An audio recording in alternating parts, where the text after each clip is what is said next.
ตัวเดียวพี่น้องพาดอีกแล้วเนาะเทื่อที่ซี่เนาะเทื่อที่ซี่ต่อซี่เทื่อมาซี่เทื่อแต่ว่าพาดทั้งซี่เลยอ๋อสุดยอดขนาดมื้อนี้มันบุตีปีกเลยฝนมาบ่เอาไว้อีกตัวแม่เนาะมาแล้วก้อยห้ามันนี่ครับอาลีเบิ่งบ่เห็นอยู่พื้นดินอาลีเบิ่งบ่เห็นเนาะเพราะว่าอาลีอยู่บนลุกเนาะนี่เรามันเนินขึ้นเนาะนี่เราไล่ลงมาเนาะนี่เนาะก็เลยแบบว่าเบิ่งบ่สามารถเบิ่งเห็นเนาะมันบินขึ้นกกไม้แล้วมันจับแนวนี้เรามันมีกกไม้บังแนวนี้อาลีงับเข้ากกไม้ให้เต็มเลยก็หมดเลย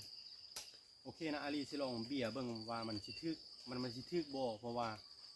ยิ่งเทื่อที่ซี่แล้วยังแบบว่าทึกแต่ว่าได้แต่คนนะพี่น้องอาลีสิลองเบี่ยเบิ่งว่ามันเป็นเอาได้แท้อาลีเอาใกล้ไว้ก่อนมันเรื่องทึกนะมันทึกแต่ว่ามันบ่ทึกเต็มนะมัน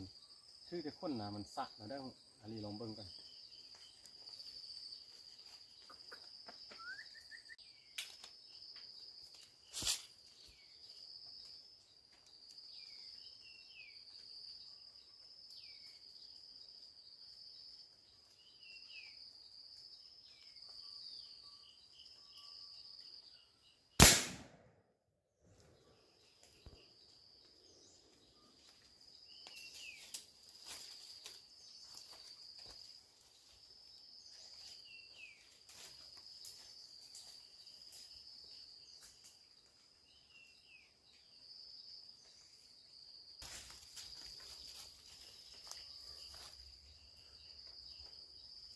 เข้าได้ซ่องแกนพี่น้องหมดเลยนะครบหน้าเลยคันอาลีปล่อยมันลงมาอาลีแห้งบ่เห็นเราอีกอย่างมันอาวุธโปงลางอาลีมันบ่ดีนะทุกคนเข้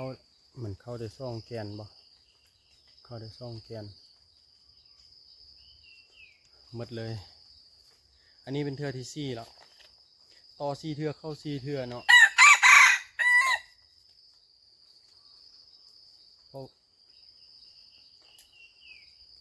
เทื่อที่สามนี่มันนั่นเลี้ยวไล่เรา